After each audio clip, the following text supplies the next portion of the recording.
अस्सलाम वालेकुम व्यूअर्स, मैं हूं समीना पाशा। उम्मीद है आप लोग खैरियत से होंगे। व्यूअर्स, कुछ अहम खबरें हैं जो आपके साथ शेयर करनी है। एक तो बताएंगे आपको इस्लामाबाद हाई कोर्ट की एक अहम कार्रवाई से मुतल्लिक, और ये साबित होता है जिससे कि अगर जज तगड़े हों, स्टैंड लें और नीयत ये हो कि कानून और आइन पर अमल दरामद करना है, इंसाफ करना है, तो फिर ये ऐसा नहीं है कि सब ही झुकने वाले होते हैं या सबको ही डरा लिया जाए। ऐसा मुमकिन नहीं है। जरा सा अगर कोई स्टैंड ले तो वो अपना आप शो करता है कि उसके अंदर कोई कैरेक्टर है। मैं आपको बताती हूँ मैं किस हवाले से बात कर रही हूँ। फिर बात करेंगे, कुछ पेट्रोल के प्राइस बढ़े हैं और इसके ऊपर मैंने पहले ही आपको बता दिया हुआ था कितने प्राइस बढ़े हैं और क्यों बढ़े हैं, इसके ऊपर भी बात करते हैं। इलेक्शंस के हवाले से बड़ी अहम खबरें हैं। राजा रियाज साहब ने भी कुछ फरमाया है, रजा रब्बानी साहब भी कुछ कह रहे हैं, वो सब क्या है उसकी भी बात होगी। मलिका बुखारी बोल उठी हैं, वो क्या कह रही हैं इस पर भी बात होगी। तो आज काफी कुछ है इस वीलॉग में। आपसे रिक्वेस्ट है कि अगर अभी तक चैनल को सब्सक्राइब नहीं किया तो चैनल को सब्सक्राइब कर दें। अच्छा, तो जैसे कि मैंने आपसे कहा कि सबसे पहले जरा बात हो जाए एक अहम कार्रवाई की जो इस्लामाबाद हाई कोर्ट में हुई है। और ये कोर्ट जस्टिस आमिर फारूक की कोर्ट की मैं बात नहीं कर रही, मैं जस्टिस बाबर सत्तार की कोर्ट की बात कर रही हूँ। बाबर सत्तार साहब जो पहले जब एक वकील की हैसियत से भी हमें मुख्तलिफ माहिर कानून की हैसियत से टीवी चैनल्स पर राय देते नजर आते थे, तो तभी पता चलता था कि वो अपना एक क्लियर कट वर्जन रखते हैं आइन और कानून की हुक्मरानी का, और उसमें कोई बायसनेस कभी भी नहीं रही। हमेशा वो एक ऐसे माहिर कानून के तौर पर देखे जाते रहे जो हर तरह की जानिबदारी से या फिर किसी भी किस्म के आप उनके ऊपर करप्शन वगैरह के भी इल्जामात नहीं लगा सकते थे। लेकिन बाबर सत्तार साहब एक बहुत अच्छी चॉइस जज के तौर पर जब उन्हें इस्लामाबाद हाई कोर्ट में तैनात किया गया, और उनके फैसले बोलते हैं। ये कहते हैं ना जजेस के फैसले बोलते हैं, तो वही वाली बात है। जस्टिस बाबर सत्तार ने शो किया है करेज और बताया है कि कोई ऐसी बात नहीं है कि सारे अभी किसी को कुछ कहा है या नहीं कहा सारे एवं ही डरने लग जाते हैं। भाई देखें तो सही है आप क्या हो गया, थोड़ी करेज का मुजाहरा तो करें। अब ऐसा ही हुआ है, शहरियार आफरीदी और शानदाना गुलजार साहिबा को पीटीआई के रहनुमा, जिनको एमपीओ के तहत बंद किया हुआ था, और उन पर इल्जाम ये लगाया जा रहा था कि जी वो अदालत पर हमला करने के लिए मुख्तलिफ कैदियों को जेल में उकसा रहे हैं और भी लोगों को जो उनसे मुलाकात करने आ रहे हैं उनके साथ भी प्लानिंग कर रहे हैं, मनसूबाबंदी कर रहे हैं, और एमपीओ के तहत अब उन्हें गिरफ्तार कर लिया गया था। इसके ऊपर जाहिर है कि रिक्वेस्ट डाली गई थी, अपील की गई थी इस्लामाबाद हाई कोर्ट में, और जब ये मुकदमे की समाअत हुई तो उन्होंने बड़ा हार्ड स्टांस लिया। पूछा भाई बताएं कैसे आपको पता चला, क्या आपने कोई इस सिलसिले में और बंदे को गिरफ्तार किया जिनको वो उकसा रहे थे, जिनसे मुलाकातें हो रही थी? और अगर ये सब हो रहा था तो फिर तो जो जेल इंतजामिया उसके ऊपर भी कार्रवाई बनती है कि भाई आपको पता ही नहीं है कि आपके खिलाफ, यानी आपने सिर्फ महज एक बंदे को पकड़ के बिठाया हुआ है और जैसे कि बाकी सब लोग उसमें कोई शामिल नहीं है, अगर आपकी बात को सच मान लिया जाए। फिर उन्होंने जनाब डीसी को बुला लिया, उन्होंने बुलाया, उनको जरा अदालत में पेश किया। उन्होंने कहा कि बताएं जी क्या आपका मसला है। लाइन हाजिर कर दिया उन्होंने जो पुलिस ऑफिसर थे उनको भी वहां पे बुला लिया। उसने तो बेचारे ने जान छुड़ाई, कहा कि जी मेरी तो पोस्टिंग ही उस रात के बाद हुई है, तो उसकी तो माफी हो गई। तो फिर डीसी साहब काबू आ गए। डीसी साहब को उन्होंने पूछा कि आपके जितने भी इससे पहले एमपीओ के अहकामात हैं वो सारे अदालतें उड़ाती रही हैं, तो आपका कोई भी जो हुक्म है वो सही साबित नहीं हो सका है, और फिर भी आप बाज नहीं आ रहे हैं, बार बार यही काम कर रहे हैं आप। फिर उन्होंने कहा कि जब बार बार अदालतें कह रही हैं कि रिहा करें तो क्यों रिहाई नहीं हो रही है? और फिर उसके बाद उन्होंने शहरियार आफरीदी साहब और जो शानदाना गुलजार हैं उन दोनों की रिहाई का हुक्म भी जारी किया। और उससे भी ज्यादा इंटरेस्टिंग बात यह है कि उन्होंने जो डीसी हैं उनके ऊपर फर्द जुर्म आयद करने का फैसला कर लिया। उन्होंने कहा आपकी ऐसी की तैसी, आप लोगों ने कानून को, इंसाफ को, पुलिस को मजाक बनाया हुआ है कि जो आपका दिल करता है आप करते फिरें और कोई आपको पूछने वाला नहीं है। तो अब फर्द जुर्म जरा लगेगी ना अगले हफ्ते। और आपको ये मालूम है कि तौहीन अदालत की सजा भी 6 महीने की कैद है। ये भी उन्होंने उन्हें बावर कराया कि आप लोगों को अदालतें हुक्म दे रही हैं कि रिहा करें, आप बंदा रिहा नहीं कर रहे। आपको पता है कि इस जुर्म में आपको 6 महीने अंदर करना पड़ सकता है। और मैं तो कहती हूँ आप यकीन माने कि अगर 1-2 बंदे डीसी वीसी ये लगा के जरा कर दें हाँ अंदर, फिर देखें कैसे सब बंदे के पुत्र बनते हैं। करें जरा 2-4 पुलिस वालों को पकड़ के करें हाँ जरा इनको मान, और फिर आप देखेंगे किस तरह ये गैर कानूनी काम करते हैं। इनको जो बदमाश बनाया हुआ ना, ये जो गुंडागर्दी पे उतरे हुए हैं, ये तो ये समझ रहे हैं कि जी जो अवाम की हिफाजत के लिए आए हुए हैं, ये तो ये समझ रहे हैं कि ये तो डंडा लेके तो अवाम को सीधा करने आए हुए हैं या अपनी मर्जी मुसल्लत करने, बदमाशी करने आए हुए हैं। ये सारे सेट हो जाए जरा 2-4 इनको ऐसे जज मिल जाएं, जरा तगड़े जज जो हों, जरा तगड़े और सही तरह इंसाफ के ऊपर अमल दरामद कराने वाले, तो इनकी ऐसी की तैसी फिर जाएगी और फिर इनको समझ आ जाएगी, होश ठिकाने आ जाएंगे। ये जो सारा निजाम बिगड़ा है ना, ये बिगड़ा इस वजह से हुआ है। कोई कुछ कह रहा है, नहीं कह रहा, किसी पे दबाव है नहीं है, सबकी मौजें लगी पड़ी हैं, जो कर लो जी कर लो, आजकल तो कोई मसला ही नहीं है, ये वाला हाल हुआ पड़ा है। तो अब आप ये बहुत, मैं तो सल्यूट पेश करती हूँ बाबर सत्तार को कि मैं उस वक्त ज्यादा खुश होंगी कि इनको जेल में डालें और फिर आप देखें कि कैसे कानून और आइन की हुक्मरानी होती है मुल्क में। तो ये जी एक अच्छा फैसला सुबह सुबह पीटीआई के लिए आया। वी होप कि बाकी जज साहबान भी इसी तरह करेज का मुजाहरा करें, लेकिन यहाँ पे जब सिस्टम रॉटन हो तो फिर हमें ऐसी तरह मिसालें कम ही देखने को मिलती हैं। अच्छा, मेरे मुंह से शाहिद आफरीदी गलती से निकल गए, उसकी एक वजह यह भी थी कि शाहिद आफरीदी साहब भी अब कदम जमाने को लगता है कि तैयार हैं सियासत में। आपको याद दिला दूं कि शाहिद आफरीदी साहब इससे पहले इमरान खान के ऊपर काफी ज्यादा तनकीद कर चुके हैं। पहले भी उन्होंने कहा कि जो उनसे जो उम्मीदें थी पूरी नहीं हुई। फिर जब 9 अप्रैल की रात थी उस दिन भी उन्होंने एक ट्वीट किया था जो काफी तनकीद का निशाना भी बना कि जब जी वक्त रुखसत आ जाए तो बड़ा ग्रेस का मुजाहरा करना चाहिए, ये वो ब्ला ब्ला। और फिर उसके बाद भी शहबाज शरीफ साहब की भी तारीफों में इन्होंने काफी माशाल्लाह से तनकीद समेटी थी, जब वो कह रहे थे कि जी बड़े जबरदस्त एडमिनिस्ट्रेटर हैं वगैरह वगैरह। तो उस वक्त भी इन्हें खासी तनकीद का सामना करना पड़ा था। तो शाहिद आफरीदी साहब पहले इनका एक जो एक रुझान नजर आता है वो नजर आता है कि वो एंटी इमरान रुझान है इनका। और अभी रिसेंटली आप देखते भी हैं कि अब्दुल अलीम खान साहब के चैनल में भी एज ए स्पोर्ट्स हेड भी काम कर रहे हैं। और उसके साथ अब खबरें ये आ रही हैं कि जो मौजूदा निगरान काबीना बनने जा रही है, जिसमें से कुछ वज़रा फाइनल हो भी चुके हैं, उनके ऐलान भी हो चुके हैं, जिनमें सरफराज बुगटी साहब भी हैं और एक दो लोग और भी हैं। लेकिन इंटरेस्टिंगली हफीज शेख साहब वजीर खजाना नहीं है जिनका नाम लिया जा रहा था। तो बहरहाल एहसन भून साहब को वजीर कानून बनाया जा रहा है, तो ये भी कुछ फाइनल हुए नाम। अब शाहिद आफरीदी साहब का भी नाम आ रहा है कि जी उनको भी अहम वजारत दी जा सकती है। और जो वजारत है उनके लिए वो वजारत खेल नहीं है, बल्कि बैन सूबाई राब्ते की जो वजारत होती है उसके लिए उनका नाम कंसिडर किया जा रहा है। तो हो सकता है बाकायदा तौर पर वो इसी तरह से एक आपको नजर आए अमली सियासत करते हुए, लेकिन अभी तक उनका जो स्टांस है वो थोड़ा सा इस तरह सा नजर आता है। तो लगता है कि उनको कोई ऑब्लाइज किया जाएगा इस मामले के ऊपर। तो बहरहाल जी ये शाहिद आफरीदी साहब की बात, हर एक की अपनी चॉइस है। अगर वो कोई करना चाहता है सियासत तो बिल्कुल उसका राइट है, और अगर वो किसी भी साइड पे खड़ा होता है तो वो उसकी अपनी एक हक और सच की एक अपनी मंतक हो सकती है। बहरहाल आगे चलते हैं। मैं बात कर रही थी कि जो अदालतें कर रही हैं जिस तरीके से और जो उसके ऊपर मामला आ रहा है, तो मलिका बुखारी साहिबा जो कि पीटीआई की रहनुमा, जिन्होंने आपको मालूम है जिन्हें पकड़ा गया था काफी दिन बाद, उन्होंने फिर एक प्रेस कॉन्फ्रेंस की और पीटीआई छोड़ने का ऐलान किया। और सबको मालूम था कि जिस अंदाज से वो बात कर रही थी, जो उनकी हालत थी, जो उनकी आंखें बोल रही थी, तो सबको पता था कि वो खुशी से ये फैसला नहीं कर रही। शदीद दबाव की वजह से जो उनके ऊपर मुसल्लत किया गया, जिस तरह से उन्हें फोर्स किया गया पीटीआई छोड़ने के लिए, उसकी वजह से वो इंतहाई रंजीदा होकर वो प्रेस कॉन्फ्रेंस कर रही थी। और उसके बाद एक जगह पे जब इमरान खान से उनकी मुलाकात भी हुई इस्लामाबाद हाई कोर्ट में, वहां पर भी वो उनसे मिलने आई और हाल वाल जब पूछा तो वहां पर वो काफी आपदीदा हो गई थी। तो वो भी वीडियो काफी वायरल हुई थी। तो बेसिकली जो आपके प्रॉब्लम्स होते हैं वो नजर आ जाते हैं अगर जेन्युइनली आप अंदर से दुखी हैं और एक बात का फैसला उस तरीके से नहीं कर पा रहे जो आप करना चाहते हैं।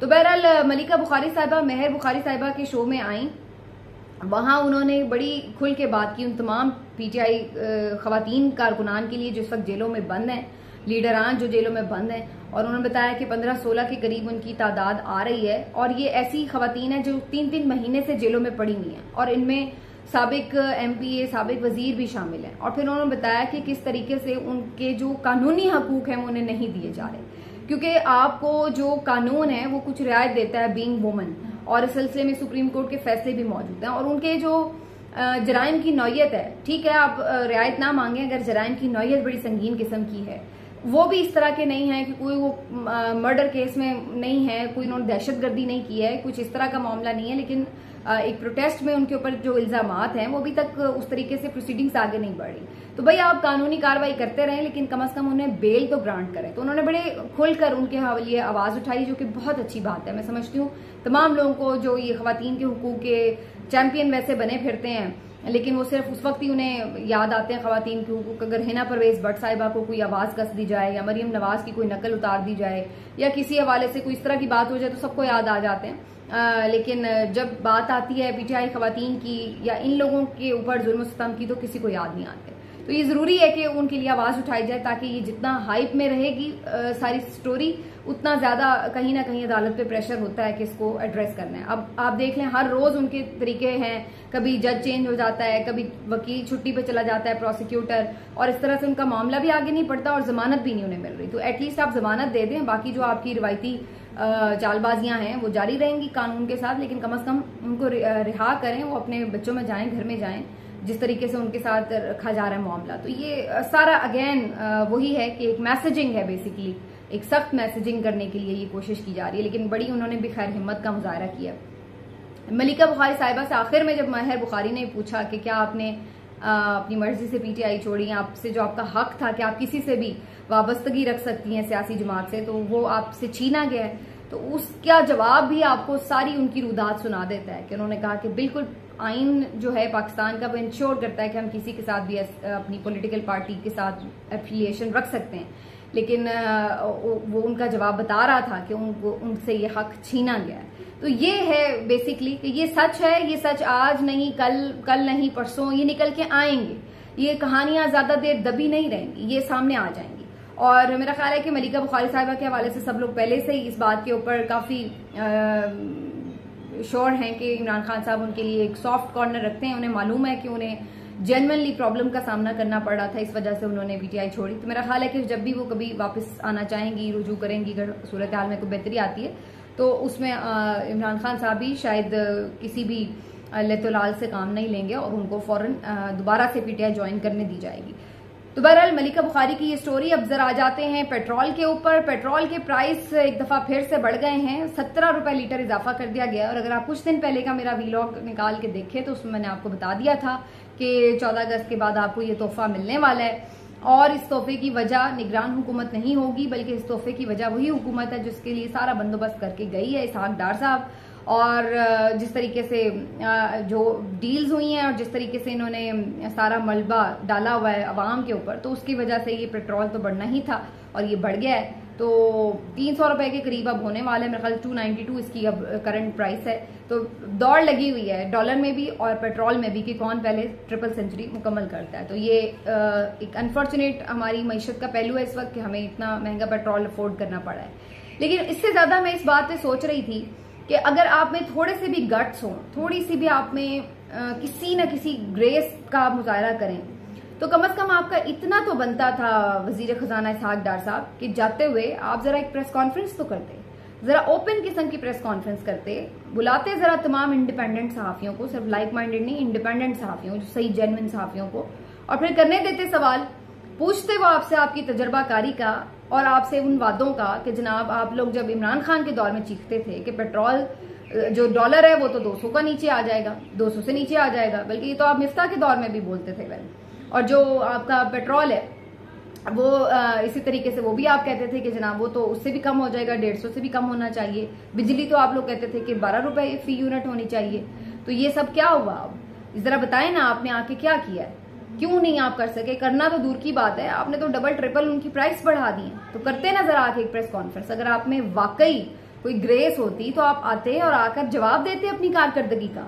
इतना जो आपको स्पेशल एयरफोर्स के तैयारों में लेके आए थे, हालांकि आप एब्सकॉन्डर थे, मफरूर थे आप, उसके बावजूद आपको प्रोटोकॉल में लेके आए कि जैसे पता नहीं आप कितने बड़े कोई मसीहा हैं। तो क्या आपने कारनामे किए? बताएं ना जरा आके अवाम को, दिखाएं ना जरा अवाम को कि आप लोगों ने क्या रिजल्ट कार्ड अपना शो किया है। तो ये है इन लोगों की कारकर्दगी। और अवाम को अब ये समझ रहे हैं कि ये कोई बेवकूफ है कि 6 महीने लेट इलेक्शन हो जाएंगे तो जनाब ये अवाम सारा कुछ भूल जाएगी। अवाम को सब याद है जो आप लोगों ने अवाम के साथ किया। तो ये अब तमाम गलत फहमियां, जितने मर्जी आप बयानिए बनाने की कोशिश करें कि ये सब इमरान खान की वजह से है, सबको पता है कि ये सब किसकी वजह से है। ये इनके इकोनॉमी की इनकी परफॉर्मेंस है। आज जरा आप करें ना करेज, थोड़ी सी हिम्मत करें, आके बताएं कि आपको चीजें कहाँ कहाँ मिली थी, ज़र मुबादला के ज़खायर कितने थे जब आप आए, आपका डॉलर रेट क्या था जब आप आए, आपके जीडीपी ग्रोथ क्या थी जब आप लोग आए। जब आप लोग आए तो उस वक्त आटा, चीनी, घी, दालें, इनकी प्राइस क्या थी, बताएं जरा ये सब। और उसके बाद आज जब आप छोड़ के जा रहे हैं ना, उसका भी सारा मुआवजा खुद अपने मुंह से जरा करके बता के जाएं, फिर हम देखते हैं कि आप कितने पानी में। ये है इनकी औकात असल में, कि ये इनकी परफॉर्मेंस है। और लास्टली मैं जरा बात कर लूं, इलेक्शंस की बात हो रही है कि जी ये सब कुछ लोग भूल जाएंगे या नहीं भूलेंगे। इलेक्शंस तो आपको पता है कि सभी अब एक तरह से ये खबर भी है और ये एक नैरेटिव मेकिंग भी है कि लोगों को ऑटोमेटिकली उनकी जहन साजी कर दी जाए, बना दिया जाए उनका जहन कि जी जो आपके इलेक्शन है वो तो फरवरी में ही होने, और इसके लिए तमाम लोग एक ही बात कर रहे हैं कि फरवरी से पहले नहीं, फरवरी से पहले नहीं। तो ऑटोमेटिकली सब इस बात को एक्सेप्ट भी कर लेंगे अब कि हाँ भाई ठीक है फरवरी में ही इलेक्शन होने हैं, कोई इस पर क्वेश्चन भी ना ताके उठा सके। और अब रजा रब्बानी साहब ने एक प्रेस स्टेटमेंट जारी की है। मैं रजा रब्बानी साहब का प्रेस स्टेटमेंट इसलिए खास तौर पर डिस्कस कर रही हूँ कि वो लोग थे कि जब पंजाब और खैबर पख्तूनख्वा के इलेक्शन डिले हो रहे थे तो इनसे पूछा जाता था कि आप तो आइन के बड़े अलंबरदार हैं, आप तो जमहूरियत के बड़े चैंपियन हैं, और आपके सामने ये सब हो रहा है, आइन शिकनी हो रही है, 90 दिन इंतखाब का कहता है आइन, और नहीं हो रहे हैं 2 सूबों में, और अवाम हक की नुमाइंदगी से महरूम है, तो उसके ऊपर आपके पास कोई जवाब नहीं था। फाज शहबाज पीछे पीछे माइक लेके घूम रहा था तो आप जवाब नहीं दे पा रहे थे, अवॉइड कर रहे थे, बल्कि उनके साथ सख्ती से पेश आ रहे थे। तो ये क्यों था? मुनाफिकत इसी को कहते हैं ना। अब जब आपको नजर आ रहा है कि सिंध हुकूमत हाथ से चली गई है, इलेक्शन जल्दी नहीं होने को है, तो अब आपको याद आ रहा है कि जी आइन तो 90 दिन की बात करता है, और ये अब आपको याद आ रहा है। 1 हफ्ता पहले आपको याद नहीं आ रहा था कि जब आप लोगों ने जो कॉमन इंटरेस्ट की काउंसिल है उसके अंदर बैठ के जब नई मर्दमशुमारी को नोटिफाई करने का फैसला किया, तो उस वक्त आपको नहीं पता था कि जब हम ये नोटिफाई करेंगे, नई हल्का बंदियां होंगी, तो इलेक्शन तो 90 दिन में नहीं होगा। फिर तब आपको नहीं पता था, और 1 हफ्ते बाद अचानक आपको ये पता चला कि आइन में तो लिखा है कि 90 दिन में इलेक्शन होने हैं। पता नहीं किसको ये लोग बेवकूफ बनाते हैं। और फैसल करीम कुंडी साहब आकर बता रहे हैं कि जी हमसे गलती हो गई, नहीं करना चाहिए था नोटिफाई, मंजूरी नहीं देनी चाहिए थी मर्दमशुमारी की, अब तो इलेक्शन लेट हो गया है। और अब जो है इनको सबको आइन की वो शिकें याद आ रही कि 90 दिन में इलेक्शन होने चाहिए, जल्दी इलेक्शन चाहिए, इलेक्शन की डेट क्यों नहीं अनाउंस हो रही। अब रजा रब्बानी साहब ने उस प्रेस स्टेटमेंट में भी जारी किया कि जी इलेक्शन कमीशन ने अभी तक डेट क्यों नहीं अनाउंस की, हफ्ते से ज्यादा हो रहा है, असम्बली तहलील हुए वगैरह वगैरह, इस तरह की बात है। तो अभी इनको सब ये चीजें याद आएंगी जब इनको लाइन में लगकर इलेक्शन मांगने पड़ेंगे ना, तो फिर ये किस मुंह से जाकर इलेक्शन की करेंगे। और मैं आपको ये भी बता दूं, इनके पास तो इसमें पब्लिक सपोर्ट भी नहीं है कि ये सड़क पर आके कोई मुजाहरा ही कर लें इलेक्शन मांगने के लिए। ये तो सिर्फ यही करेंगे कि प्रेस स्टेटमेंट जारी कर दें, प्रेस कॉन्फ्रेंस जारी कर दें। कहां से लेके आएंगे पब्लिक जो इलेक्शन आके मांगे इनके साथ में जूते भी वो मारेगी कि जब आपको उस वक्त कहा जा रहा था कि इलेक्शन टाइम से करा लें, तो आप लोगों के हीले बहाने ही नहीं खत्म हो रहे थे। कभी आप फजूल दुनिया के बहाने लाके सुप्रीम कोर्ट को बता रहे थे कि जी इलेक्शन नहीं हो सकता, जी एक दिन में कराने हैं, चूंकि कच्चे का ऑपरेशन हो रहा है, चूंकि पैसे नहीं है, पता नहीं कौन से आपने बहाने नहीं लगाए सुप्रीम कोर्ट के सामने। और अब आपको याद आ रहा है कि इलेक्शन के बारे में आइन क्या कहता है और कानून क्या कहता है। तो अभी आप जरा इनको देखें, और फिर अभी तो ये थोड़ा सा सेटल्ड है कि चलो फरवरी में हो जाए, क्योंकि ये एक म्यूचुअल अंडरस्टैंडिंग लगती है। लेकिन अगर ये उससे आगे गए ना तो फिर इनका रोना धोना आप देखिएगा, क्योंकि सिंध गवर्नमेंट तो इनके पास ही भी गई हुई है ना, तो अब इनके भी मुसीबतें बनी हुई हैं, पैसा नहीं बन रहा, उस तरीके की पावर हाथ से चली गई है, तो चीखें तो इनकी भी निकलेंगी जब जरा थोड़ा सा ज्यादा टाइम गुजरेगा। तो अब बस आप देखते जाएं, और फिर सब लोग इनको उस वक्त समझाते थे कि ये सब काम जो आप कर रहे हैं आपके आगे आएंगे, आप बाज आ जाएं। लेकिन उस वक्त ये पता नहीं कोई इनको पीछे से डंडा था या फिर इनको साथ कोई जो है वो इनकी म्यूचुअल अंडरस्टैंडिंग थी, जो भी था। लेकिन उस वक्त ये अलाकार बने हुए थे एस्टेब्लिशमेंट के और ये कर रहे थे, और अब वही बात है। मिलते हैं अगले वीडियो में, अपना ख्याल रखिए, अल्लाह हाफिज।